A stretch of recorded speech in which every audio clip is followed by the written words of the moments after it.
好，我们来看一下现在南韩最新状况哦。现在南韩的检方限期尹锡悦在21号前要来到案哦，他会再度的就是拒绝招待嘛。我们来看看哦，他讲说呢，检方其实是在16、17连续2天来进行传唤哦。那目前尹锡悦以尚未任命律师来拒绝，检方表示呢，如果他没有在21号前到案的话，就会向法院来申请逮捕令哦。那特别侦查本部现在已经针对了建言总司令、陆军参谋总长呢发出了逮捕令，也以这个涉嫌内乱罪名哦，向中央地区军事法院申请逮捕日前被停职的陆军特战司令这个郭忠根哦。那还现在看到了，包含了像是官邸啊、总统府哦，现在拒收尹锡悦，那这个到案要求书，所以南韩的检调要求尹锡悦18号到案说明，16号早上的时候其实递交这样的一个要求书哦。那现在他们当时官邸是拒收的，所以他就是在做最后的一个抵抗啦。那再来我们看一下这个尹锡悦现在到底这个弹劾案会不会过呢？恐怕是有变数哦，因为南韩的宪法法院呢，他们在27号举行首次就是审前听证会的时候展开这个弹劾案的审理，主审的法官他其实是尹锡悦所提名的这个郑亨植哦。那现在呢，韩国的媒体讲说，他的个性其实是蛮温和文雅的，实力也蛮好的，那法理的判断也蛮细致的。只不过呢，他是尹锡悦所提名的，所以现在恐怕会有一个变数，万一他驳回的话，这个弹劾案就会再回到国会去哦。那现在韩德洙在这个弹劾案当中，他做出这个裁决前不能任命新的宪法法官的这样的一个说法哦。那他现在讲说，如果不能够他说应该是说他代理行使这个总统职权，所以现在不能够来更换这个宪法的法院法官。那所以你看到了这个李在明就赶紧提出是不是可以跟这个在野党共同来治理呢？就是现在目前大家对于执政党是有疑虑的嘛，所以跟在野党一起共同治理，恐怕才是现在赶紧稳住南韩的一个主要的一个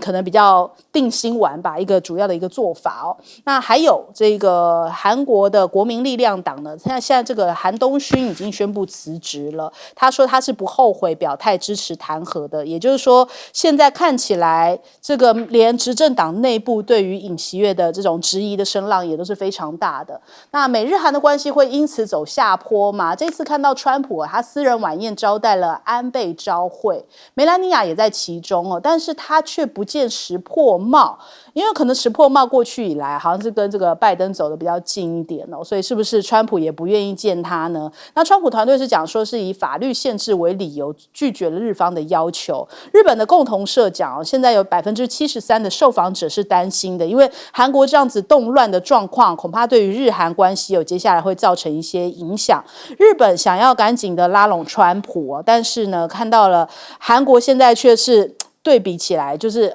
因为他们自己内政都还没有搞定看到日本积极的动作，韩国现在有一点焦虑他们很担心说会不会接下来他们就在美日韩当中越来越没有发声权了？美韩同盟会变成一个牺牲品吗？尹锡悦他用一种制裁还有这联合军演的方式让美韩现在同步要一致对抗朝鲜，但是因为尹锡悦已经失去了权力了，所以他接下来的外交政策包含像是这个美国建立这个东北亚联盟这样的一些工作，恐怕也会面临到一种瓦解的可能性所以人家讲说尹锡悦遭到弹劾不是因为他的外交政策，但是他的外交政策恐怕也会成为他垮台最大的牺牲品之一。好，这个首先我们来问一下帅将军，这个美日韩这个东北亚联盟，这个本身就是一个很脆弱的联盟，因为基本上的日本的基因跟韩国的基因就是不合的。那尹锡悦因为太甜美了，就匆匆忙忙就答应这个事情，韩国老百姓并不见得认同韩国里面也有亲美派，也有个亲中派的。第二个，韩国也看到了你去报美国，美国给你的这个关税报复、关税跟保护费那韩国经济就会一塌糊涂。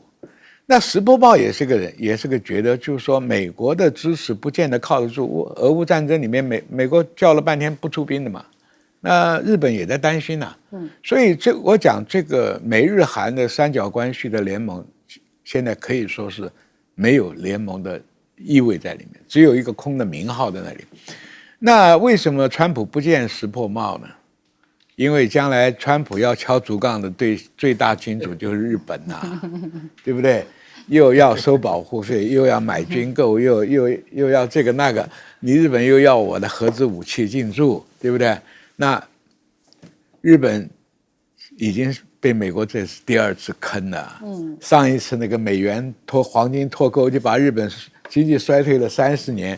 现在再这么一搞，那日本将来这个经济也是很看绿了。所以韩国现在是内乱嘛，那根本我跟你讲，与现在这个暂时代理的那个首长韩什么珠啊，你要不跟在野党共同来治的话，你什么都做不了，所有预算你都过不了嘛。对，那你现在只有跟在野党合作嘛，要不然你尹锡悦不管他是拖一个月，拖180天，韩国的政府还要继续 run 啊。还要再运作啊，所以我看迟早他一定是朝野共治。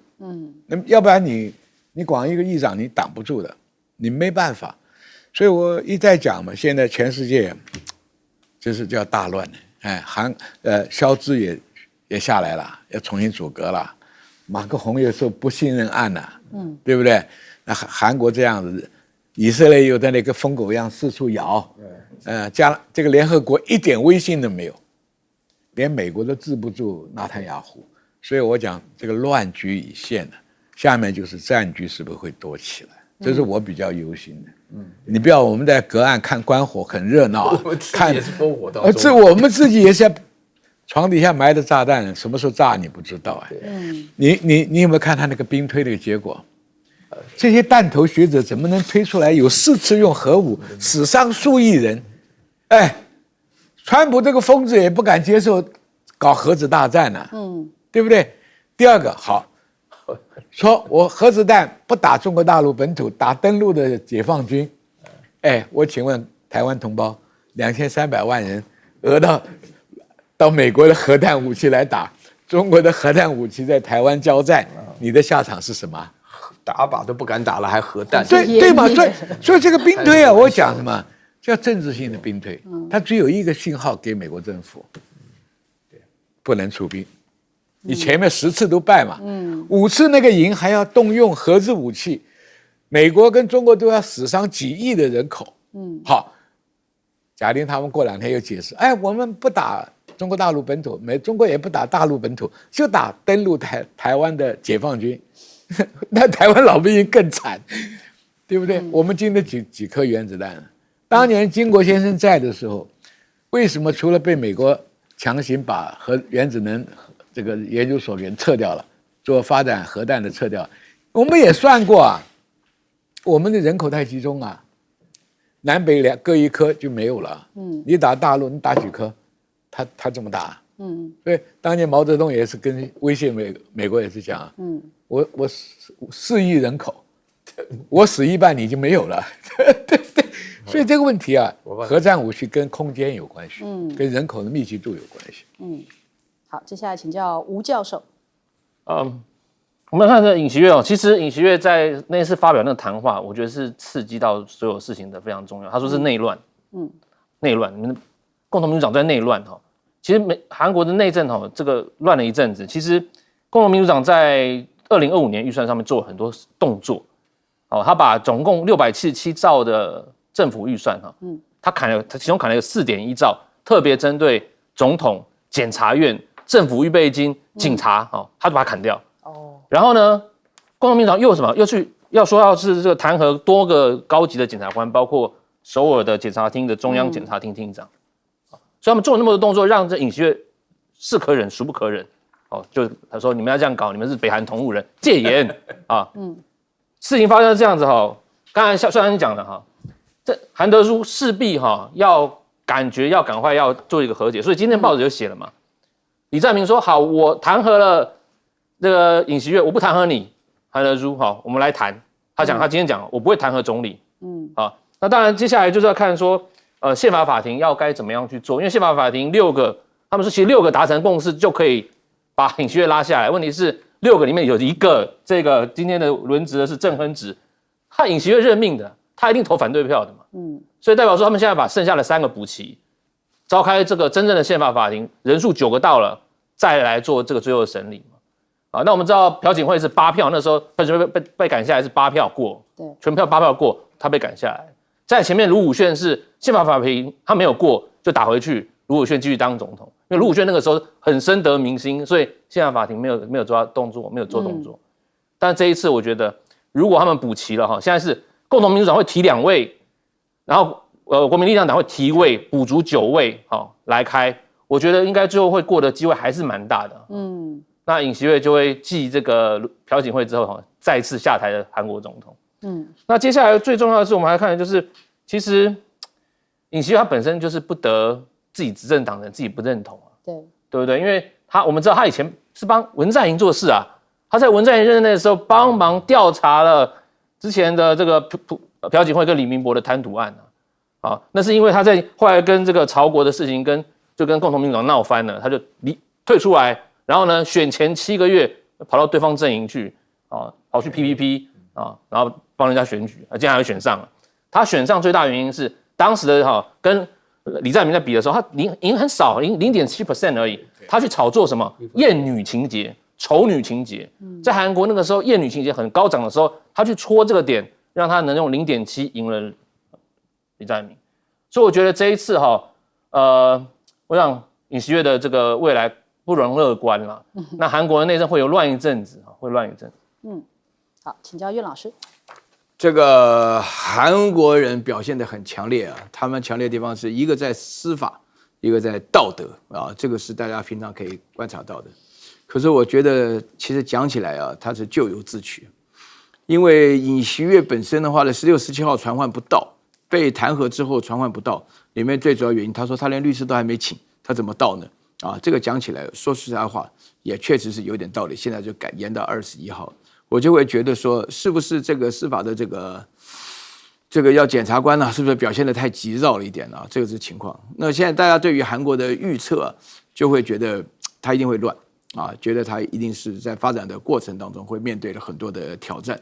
那么这个尹锡悦本身呢，他自己也非常清楚，他始终的话都不认错，就在他葫芦里到底卖什么药，到现在还是没有搞得非常清楚。不过呢，目前为止看到了大家最关心的就是这个宪政法庭先要组成9名这个宪政法官嘛，因为现在只有6名，对不对？因为说在这里面当中的话，那个国会会配合要赶快提满，提满当中一定要有6名以上，2/3以上的话呢，他才能够被这个真正的罢免。一旦被罢免以后，他就要开始像平民一样面对了非常多的法律的仲裁。不过我觉得话说回来了，另外一个重点的话呢，韩国的道德意识非常强现在在首尔当中的话呢，就是抗议的人数是越来越多，而且他自己的这个支持率就是下滑到简直是不用调查的这种结果。那现在的话呢，就是让大家回想起来的回忆这1980年的光州事件之后然后再加上这个长期以来韩国的这种不断的抗议示威所产生的一种结果。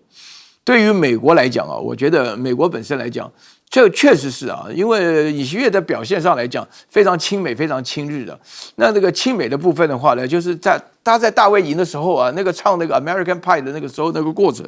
就让人感觉到就是他好像是跟以往的这个韩国总统的作风很不一样。那日本的情况下引发韩国人更生气就是日本的强迫劳工的话呢，他就要韩国的企业来赔钱那这个对韩国人来讲的话呢，可以说是奇耻大辱重点从来就不是谁赔钱，重点是这件事情日本要认错要道歉，但日本从来不认错，从来不道歉。那在这个问题上的话呢，在尹锡悦一担任总统的时候，居然能够很容易的就度过去了。那这个时间的话呢，对于韩国人来讲是构成了心理很大的伤害。所以李在明的话呢，本身的身世，其实李在明本身也是官司缠身的，他的身世上来讲也未必就是说真的好到什么程度。可是我觉得韩国突然一瞬间之间好像没有人选了那包含那个他们自己原来李在明输的时候就连1%都不到，那现在的话呢就是1%不到。那这个尹锡悦本身来讲，他不断的让李在明就是他抗议示威绝食然后就继续不断的起诉他，所以这里面产生的一个结果就是，我觉得韩国的两党之间完全没有任何协商的可能大家都会觉得说有那种左右共治的情况，他不是左右啊，他们一个叫做共同民主，一个叫全民力量啊，他们实际上是两个相互抵触。那这个我觉得目前韩国的情况的话呢，这个社会上要找到起码的共识是最重要的，否则这样子下去的话，大家就会觉得说韩国本身的性质上还有它的政治发展都很受影响。好，我们先休息一下，广告之后马上回来。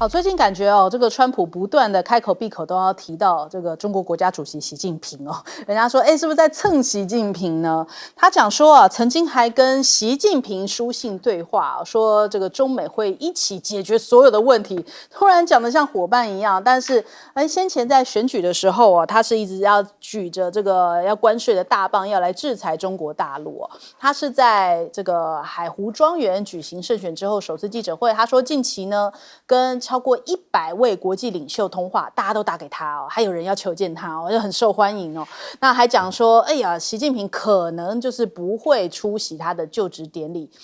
被问到这个事情，他说，没有听习近平提起他说如果习想来的话，他也很乐意接待习近平，所以把自己这个脸上贴金贴了很多他后来讲说，再次对习近平喊话，他说自己曾经有这样子的一个书信往来一起来解决世界上所有的问题吧。问题是这个世界搞乱不就是从你开始的吗？2018年就是你从你开始的这个中美贸易战但是现在讲的一副那种他要来拯救这个世界。那我们来看看他这2个星期已经提了习近平好几回了，包含了我们讲到这个书信往来是第3次，前2次呢，一次是在12月8号说，近日跟习近平通过电话，当时他通话的时间就是12月3号，然后 CBS 专访的时候，他又在提到了说要邀请习近平去参加他的就职大典那我们看到了这个中国大陆的媒体玉渊谈天，他引述专业人士讲说，其实现在中美的经济会议在第3地举行嘛，等于说中美的经济领域仍然继续保持着沟通渠道的畅通。那虽然说现在是过渡期，但是有事情仍然会联系的。英国的知名学者他在书中这个彼得诺兰他在书中指出呢，现在美国利用新疆、南海、香港、台湾这些被中国大陆视为核心利益的一些领土主权问题发动新冷战，而中国大陆呢则是坚定的回击攻击那这样的一个原则看起来这个美国对华的新冷战注定会失败那还有这个川普这个做法也让大家有点看不懂还记得他第一个任期的时候是要逼着 TikTok 卖掉，甚至要卖给微软，结果他现在在这一回选举里面尝到甜头啦，靠着 TikTok 这样子打进了年轻人的市场所以他现在讲说对 TikTok 很有好感TikTok 的这个周受资就跑去找了这个川普，也在海湖庄园来会晤那 CNN 的记者在 X 表示，就是川普在美国时间16号会跟这个 TikTok 的行政总裁周受资来见面，但这个消息目前还没有获得双方的证实但是呢，他已经对外说啦，我对 TikTok 有好感所以让他赢得这场选举所以是不是有可能对于 TikTok 的制裁会在川普的手上放缓一点，或者是说有一些转机呢？那另一方面，现在中美在 AI 领域也在开战全球的 AI 基建2028恐怕要超过1000亿美元，根据这个机构调查那孙正义现在押宝了1000亿美元投资美国，但是如果熟悉这个科技领域的都知道，之前孙正义就是投资什么什么岛，就是好像有一点就是怎么好像没有押对的这样的一个趋势那他现在又看好了美国，不知道是不是美国这一回他能够押得准那我们看到了李开复好像站在不同面向，李开复讲呢，接下来是中国扬眉吐气的巨大机会，要做出碾压美国的 AI 应用接下来是要应用跟爆发来的时候了，所以这个也是中国大陆大规模这种 AI 公司扬眉吐气的时候。那就连这个前 Google CEO Eric Schmidt 他就讲说，中国人其实很聪明，在 AI 领域绝对不输美国。我们来听一听。With China, where are we? Where's China? Well, I used to think we were a couple of years ahead of China, but China has caught up in the last 6 months in a way that is remarkable. The fact of the matter is that a couple of the Chinese programs, one, for example, is called DeepSeek, looks like they've caught up. And this is even after these extraordinary efforts by the Trump and Biden administration to withhold high-powered chips. The Chinese are clever, and they understand the power of a new kind of intelligence for their industrial might. 对，就是因为现在中国大陆的 AI 啊，真的发展的挺好的，所以哪怕在这个美国的校园当中哦，都有教授特别要举例啊，讲说哦，好像是这个中国大陆的学生会用 AI 来作弊哦，当场被这个中国大陆的学生给回怼。我们来看一下这个片段。Throughout the presentation, I noticed that there is only one slide where you explicitly mention the nationality of the researcher. That's about the Chinese students. Because most of the Chinese students are very good, which caused the fact that whenever you notice one or two bad people, that nationality especially caught your attention there. I think it's important that we preserve a good reputation outside this community, but within this community, we also raise awareness on unconscious bias and probably this racist problem. I hope in the future, if you present this again, you can remove that nationality note because that seems unfair for this special group of people. 对，这就反映出来现在中美的较劲哦。那你看台下这个热烈的掌声，那所以也反映出来中国大陆哪怕是学生也会据理力争啊。我们来问一下帅将军怎么看？这个晶片这个东西啊，你越逼得中国大陆越紧呢，它奋发向上的这个动力就越强。这个中国的 AI 已经是排名第2了，所以那个教授感觉他赶上来的速度那么快啊，所以这个东西人是逼出来的。当你饿的时候，你就想怎么样奋发向上。你富家公子游手好闲的，他不太会往上走，这是很人性的道理。第二个，川普邀请习近平，那真是要吃豆腐啊！如果习近平来了，那他还得了啊？他最大的潜在的对手就是中国，他们美国最担心就是中国超越他。今天我的对手坐在下面看我这个加冕典礼啊，那川普的身价那还得了啊？世界盟主。但是你要是讲的那个漂亮话啊，可以解决一切问题，那你请习近平过1个月国事访问嘛？对啊，那才像是一个国家对国家的嘛。你叫我这边来，还有风险。不是风险很大嘛？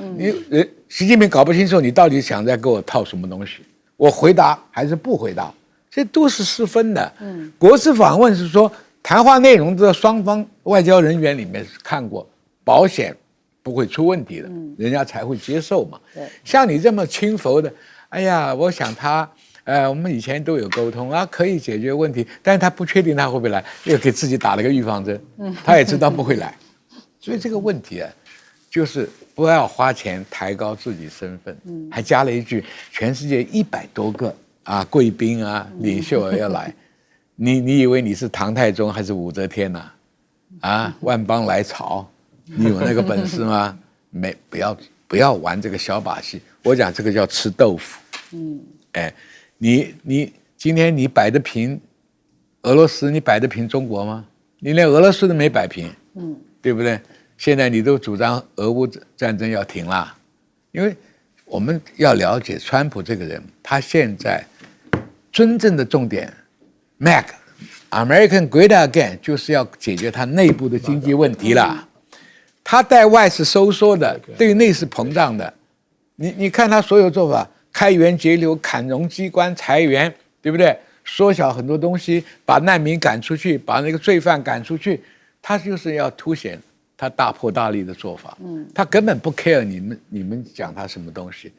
一个人啊，像他那么有钱，他还求什么？求个万世名呢，你知道吧？给自己的历史定位，不管这个改革做不做得成，老子启动了，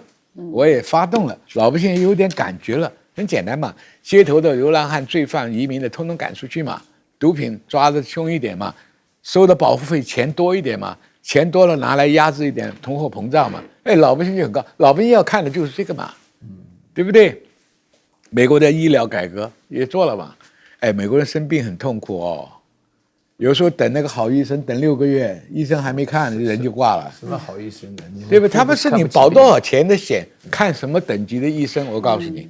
你那个穷人保的那个就是比我们讲的乡村医院一样的，所以这个东西啊，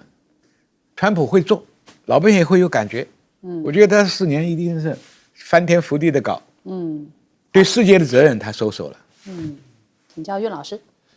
那个川普请这个习近平主席来参观他的就职，大家讲了很多了，不想讲了，吃豆腐而已了。那有4个消息非常值得讲。第一个，周受资 TikTok 的这个 CEO 在美国的话呢，他跑到海湖山庄去，这个非常值得注意。海湖山庄是川普的私人住宅啊，没有经过他邀请的话呢，像那个什么石破茂想去的门都没有啊，他能够去的话，当然了，马斯克在里面是不出来了啊。那个周受资的话，他里面所展现出来的讯息非常强烈啊，因为会觉得说是因为美国现在的话呢，国家安全都乱用啊，那大蒜也会破坏国家安全啊，然后这个什么那根本什么起重机也破坏国家安全啊，那这个 TikTok 原来是国家安全，但是的话呢，川普发觉的话呢，这里头做法上来讲，只要对他有利的，他就无所谓了啊，他就不管了。然后另外的话呢，讲到孙正义的时候啊，大家没有注意到个细节，这个细节是这样，孙正义说我捐了1000亿美元要准备投资美国AI 啊。然后呢，川普说什么？川普说：“我希望你投资2000亿美元。”他自己觉得不好意思那个这个狮子大开口，所以证明川普是个生意人大家尽力要搞得清楚然后第3件事情的话呢，就讲李开复跟那个 Eric Smith 他们所共同讲的概念我觉得美国本身原来科技的发展，长期以来的话。现在基本上大家已经发觉证明了，就是说是中国人的话，或者是黄种人的话呢，对于有关于 AI 的发展，对于科技的发展，尤其是资讯科技的话，好像真的是比较厉害。但是的话，如果你限制了留学生的话，那么他这个如果人去不了的话，他至少在国内发展，国内发展有一个方向。那么发展的话呢，所以李开复跟这个 Eric Smith 讲的话是一模一样，就是说大陆的 AI， 我们自己片面得到的消息也的确如此。也的确如此，就是说大陆本身 AI 是急起直追。现在 AI 最大的问题是什么 ？AI 现在最大的问题是，不管你是 OpenAI 也好，是 ChatGPT 也好，商业化很难目前为止大家都找不出来它商业化的手法，所以听起来的话呢，感觉上就没有办法有那种梦想的那种可能性。然后最后一个消息我在这边强调，这是发生在美国非常重要的学校 MIT 这个学校里面当中，底下里面的人当然有很多中国学生，请大家注意这件事情最大的影响的话呢，并不是说什么歧视中国学生而是在你的 slide 当中的话呢，讲到国籍。讲到 Chinese student 讲到 nationality， 他是强调这个问题，这个在英文叫做妖魔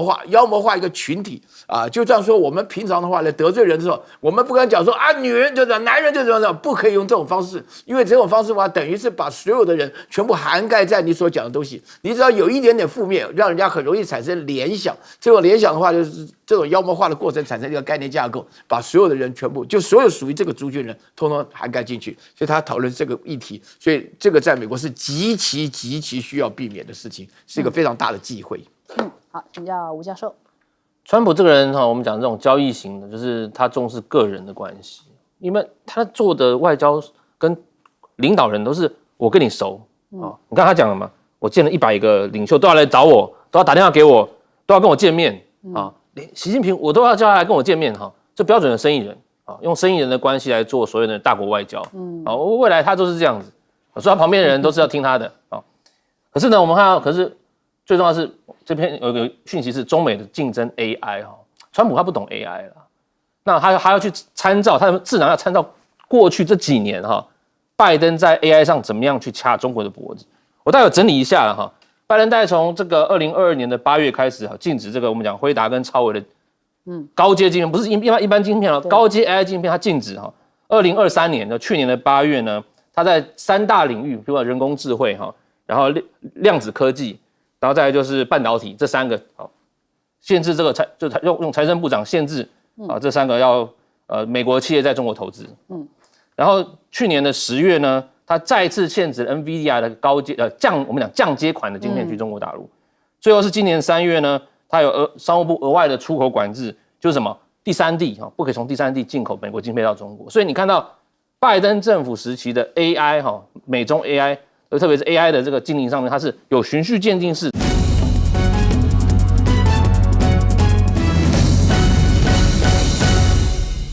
欢迎收看《新闻大白话》，我是主持人翟轩，马上欢迎一下这个阶段加入我们讨论来宾，退役中将帅化明。主持人好，各位观众大家好。台大哲学系教授苑举正。翟轩好，各位观众朋友大家好。还有政大外交系教授吴崇涵。主持人好，大家好。好，马上来关注一下哦。这个今天这个双城论坛，大家是一个关注点呐、那特别是听到了上海副市长哦讲说，接下来要这个上海的团客要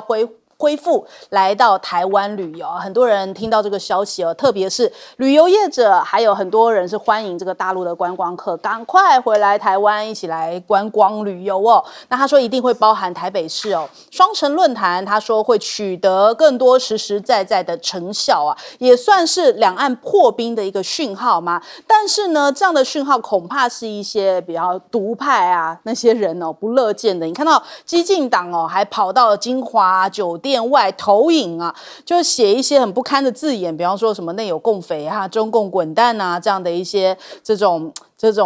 投影灯哦，就把它打在饭店的外墙上，这也是让饭店业者挺困扰的，甚至他们还冲到饭店里面在那边举牌抗议，人家在做生意，其实还有很多其他饭店的旅客，但激进党好像也不管这么多，就反正在那边捣乱。那另外我们看看这个蒋万安哦，他讲说这一次双城其实是负重前行哦，也凸显出来民进党现在的恶意螺旋。赖政府跟绿营侧翼哦，在对两岸交流总喜欢处处讲统战。那今年的双城论坛啊，不只是让两岸人民能够看到双方可以坐下来和平往来，蒋万安还向对岸释放出充满台湾味的文化输出哦。所以这一篇即时短评，联合报的即时短评就说啊，那我们的文化输出在民进党的观点来看，到底谁是统战谁呢？就如果依照民进党的逻辑来说的话，那再来我们看一下现在目前中美在第一岛链的一些备战哦。美国的智库 CSIS 哦，他们就是有针对台海来进行兵推，首度纳入了核武哦，发现15次当中只有5次能够击退解放军哦，所以赢面其实并不高，1/3才能够击退哦。他说只有5次能够击退，其中4次双方都没有使用核武，在所有情境当中哦，美方只有1次率先动用核武，另外3次兵推呢，美国和中国互相以核武毁灭彼此的城市哦，导致数亿人丧生，还有5次的推演是解放军在台湾立足来这个收尾哦，也就是说，这个成功的登陆了。那还有1次是没有明确的结果，所以看起来都是都是两败俱伤，甚至是3方都是损伤非常严重的场面哦。那现在解放军还有一个新的消息，他们的电子作战部队哦，近日披露了一个对于美军航舰打击区的攻击目标清单，明确的标记了美军的雷达、感测器还有通讯系统，成为未来可能冲突之中电战武器的主要打击对象。那这份报告是由解放军内部的专家撰写哦，首次披露了相关的细节，引发了广泛的关注。那美国的学者呢，他们现在在讲中国大陆对台的5阶段的转变，他说，台湾恐怕要改善对于这个解放军讯息的相关透明度哦，因为其实他说，最近我们的公布就是说解放军，比方说战机的机种啊、飞行的一些路线啊，现在已经是不公布出来了。去年的时候其实都还有公布，比方说它飞行的一些路线哦。那他说，现在你们公布的讯息哦，就是既没有机种，也没有路线，而且中英文版本的数字也不一致哦，所以他就是被美国给批评啦。我们自己对外的讯息其实透明度都不够，然后这个资讯的完整度也都不够。那美国怎么来帮忙呢？他就是大概是这样子的一个讯号来批评了一下这个国防部哦。那2027本来不是有美方讲说中须一战嘛，现在美军改口了，说很难。他们讲说中国大陆根据他们的观察，短期之内应该不会切断台湾4周的贸易通道进行封锁，但是呢，可能会用一种变相隔离的方式针对台湾的货船或是渔船来特别登检的方式，可能会是这个取代战争的一个方法，用隔离封锁的方式。那再来看到了这个中美的无人机对抗最近大家关注到说，这个有一些无人机的机群出现在美国多个州的军事基地上空包含了像是新泽西啊、纽泽西啦，然后纽约，还有马里兰，然后还有加州、维吉尼亚州、宾州多达50架。那甚至呢，纽泽西呢还有一度是48小时之内有3000人举报看到这个神秘无人机那到底是怎么样的状况呢？川普讲说这个应该要赶快打下来前 CIA 的官员讲，他可能能是政府机密演习的一个部分。那这是由拜登政府精心策划的技术测试哦，目的是为了要测试城市地区的一些防御技术或是侦测技术，这是前 CIA 的官员讲的。川普讲说，那拜登应该要说清楚啊，拜登还有这个政府跟军方应该是知道怎么一回事哦，但是为什么基于一些原因不肯说明呢？应该要尽快向民众说明清楚哦，不然到底是敌是友，就对于美国来说，他们自己就是现在内部有一些恐慌的这种舆论的声音哦。那对比一下，我们看到中国大陆当然在这次的珠海航展也展现出来他们的无人机的实力哦。最近又有一个新的消息，他们在测试高空高速无人机哦，除了从 TB001 无人机投放之外，也从高空气球上来投放。那这些无人机的设计跟2022年首次曝光的 MD-22 高超音速测试平台是有关联的。英国的媒体也讲到了，其实现在中国大陆的这个无人机挑战美军的领先地位哦，现在搞不好就是已经不是美国领先了，现在已经是中国大陆的天下了。那英国的皇家联合军种研究所他们的智囊团的副研究员，他们讲说，其实这个无人机哦，其实为中国大陆的制造商赢得了这个赶超美军的机会。美国呢，中国现在已经制造试飞了一些僚机无人机哦，目的是为了要跟这个歼20来协同作战。所以现在看起来，这个未来恐怕美国很难跟中国大陆这样子无人僚机这样的一个协同作战的方式来进行对抗。那首先我们来请教一下帅将军怎么看？首先讲两岸这个城市论坛，因为中国大陆一直主张两岸的矛盾问题透过交流来化解，所以他希望能够透过交流。相反的，民进党这个政府呢，就是处处要阻挡这个交流。其实这个里面暴露出来，你这个政府对交流这么害怕吗？来的人能够蛊惑台湾的人心吗？对不对？什么东西扣一个统战的帽子？10几年前我当立委的时候，到大陆访问的时候，王毅亲自带我到统战部去参观。他说你们对统战的定义跟我们的统战完全是大相庭径。他说美国从国家的层次一到县市啊，他都有统战部。我说那你们统战部干什么事情？他统战部是调和里面各部会中间的矛盾，解决问题，就是说它是一个协调单位。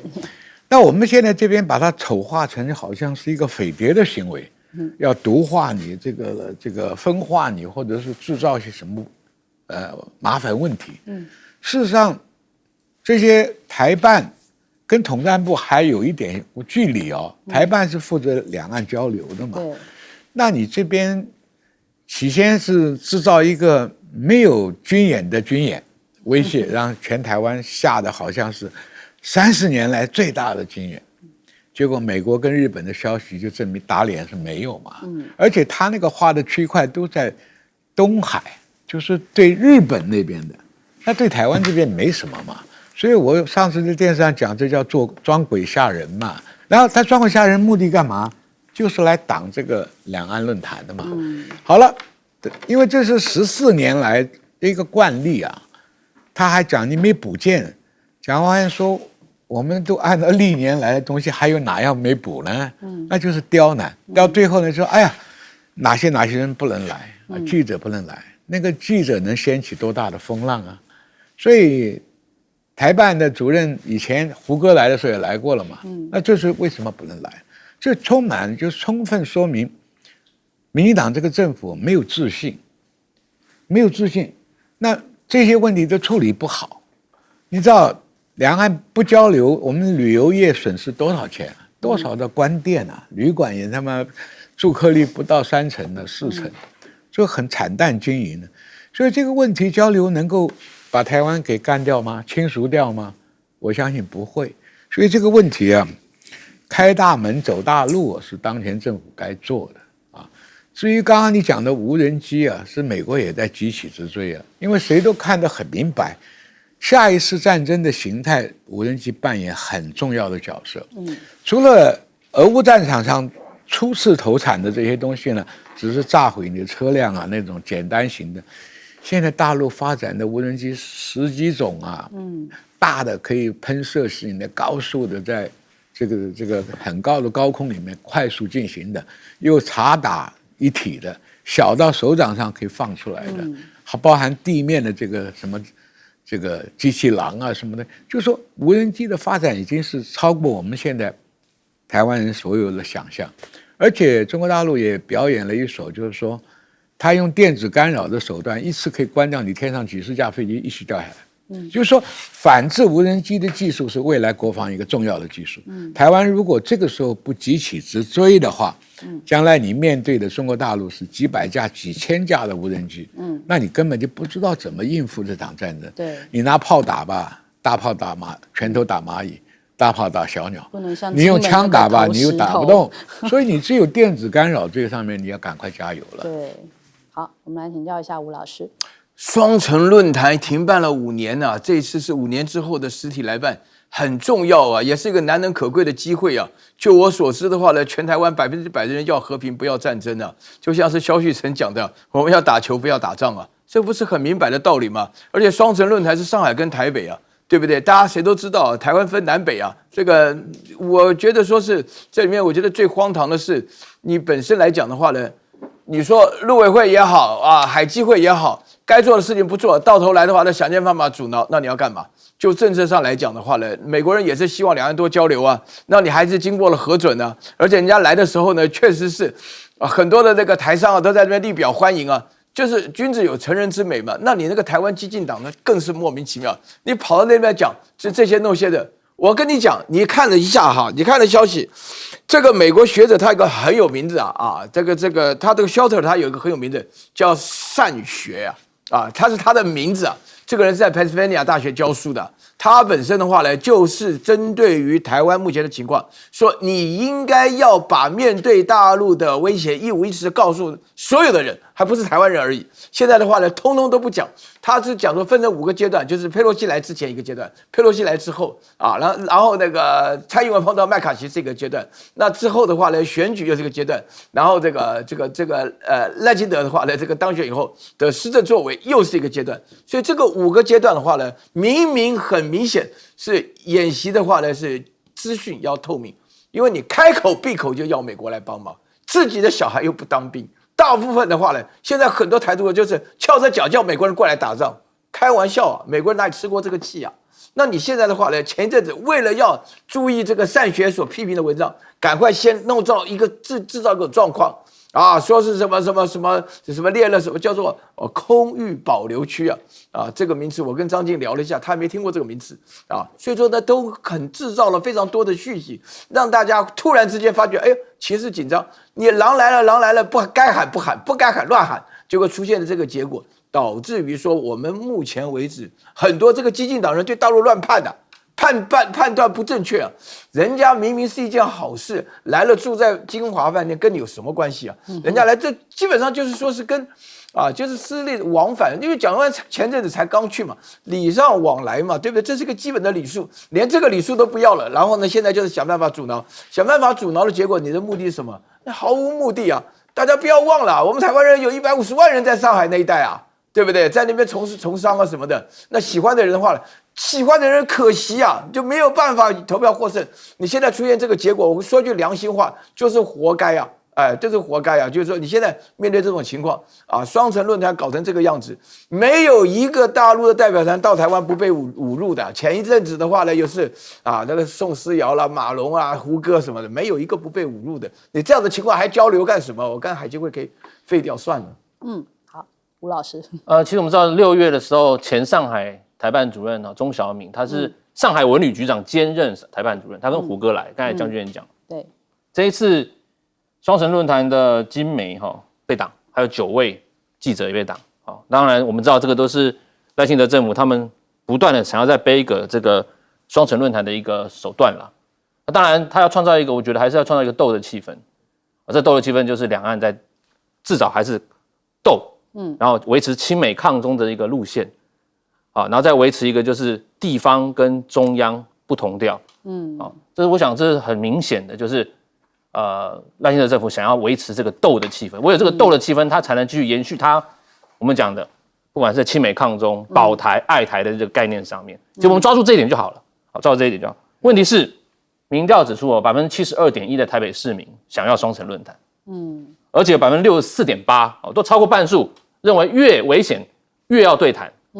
所以这点是很明确，是民调希望有这种对谈的方式，有对谈的氛围，不要剑拔弩张。大家都想要这个时候，为什么中央要刻意制造这种对立？很明确的就是民主的机制下就制造对立，就让想要支持他的支持他，我们就很明确就知道是这样子。过去年双城论坛，蒋市长到对岸去，他说了，两岸的关系要像江河行舟，不应该是过尽千帆呐，对不对？也不应该认为是轻舟已过万重山。简单来讲，就是还是很多波折。今年他引用了琼瑶说，战争代表了流浪跟苦难。简单来讲，就是如果要和平，不要战争，我们要对话啊，用对话跟沟通的方式。各位观众朋友，其实我们在研究战争有很多方法，战争和平是一体两面。避免战争、维持和平的方法有很多种，你可以选择用刀、动枪、动兵，增加自己实力，威吓、结盟，我们这很现实主义的概念。或者是你可以代表一些我们讲的外交折冲、对谈交流这种比较自由主义的概念。其实我会讲，这是两条对抗的平行线啊，他们都在互相彼此对抗，但是我们台湾就出现了这两种非常吊诡，在国际关系上面非常明显，彼此都不认同彼此的声音。我的概念是我们必须要两边都有啊。你如果只有抗争，你没有对谈，那你就一路往我们讲战争的天性走去。如果你真的要积极的备战，你就会得到你想要的战争。这是美国学者讲的话。所以我们要怎么样用外交斡旋、对谈跟交流的方式，缓和我们一直步向战争的边缘。双城论坛非常重要，也是非常必要的。所以将军要补充。我补充一下，我前2天看到黄介正跟赵春山两个一个对话。赵春山是有名的中国通嘛，黄介正也当过陆委会主委嘛，也都是美国通嘛。他们谈到就是说，陆委会里面很多人对两岸事情非常清楚，也很积极在做。问题在哪里呢？问题是好像受到另外国安高层不具名的，他们推测就是像黑熊啊这些人啊，所以就变成陆委会也想把这个两岸交流，要不然你设这两个单位干什么？陆委会、海基会，薪水还不错嘞。对，不是你也不要讲，人家也是对这个事情做了好多年没做事了，没做事是被拦的嘛。这一次搞得这么小鼻子小眼的事啊，是另外有一帮人啊。所以这个问题我们把问题的真相慢慢看进去了，要不然你去设这个单位干嘛？第三个这个什么黑熊的啦，这些激进党青鸟跟青鸟了，这些会影响到赖清德，因为他如果失去了台独的立场，他就掌握不到他那一小部分的这个坚定的支持者，所以这背后里面很多东西影响。你我都没在海基会、陆委会干，我才不要去了，我才不要去。不是你要不要去啊？这个是个业务啊，对不对？好，我们先休息一下，广州马上回来。你对他们太好了。